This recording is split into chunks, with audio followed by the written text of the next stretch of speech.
फार महत्त्वाची बातमी राजधानी दिल्लीतून अरविंद केजरीवाल यांच्या घरी ईडीचं पथक दाखल झालेलं आहे। केजरीवालांच्या अडचणी त्यामुळे वाढण्याची शक्यता आहे। मद्य घोटाळ्या प्रकरणी केजरीवालांची चौकशी होणार आहे। दिल्लीचे मुख्यमंत्री अरविंद केजरीवाल त्यामुळे अडचणीत येऊ शकतात। या घोटाळ्या प्रकरणी ईडीने त्यांना अनेकदा समन्स बजावलं, मात्र त्यांनी चौकशीला हजर राहण्यास नकार दर्शवलेला आहे। हे प्रकरण न्यायालयात देखील गेलेलं आहे।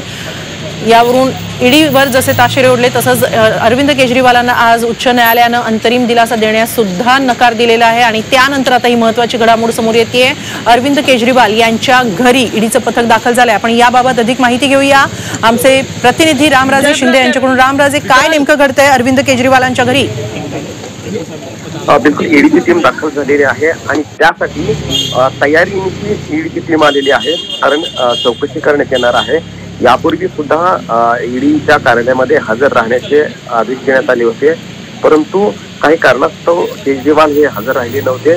मात्र आता जे नॉर्थ जिल्ह्याचे डीसीपी आहेत मनोज कुमार मीणा हे तिथे अरविंद केजरीवाल यांच्या निवासस्थानी दाखल झालेले आहेत आणि त्याचबरोबर एसीपी रँकचे अनेक अधिकारी जे आहेत ते दाखल झालेले आहेत तिथे आणि पोलीस बंदोबस्त मोठ्या प्रमाणावर तैनात करण्यात आलेला आहे।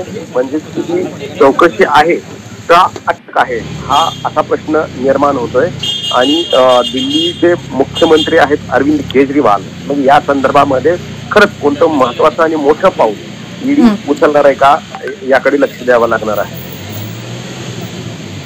धन्यवाद रामराजे, आपण दिलेल्या या सविस्तर माहितीबद्दल।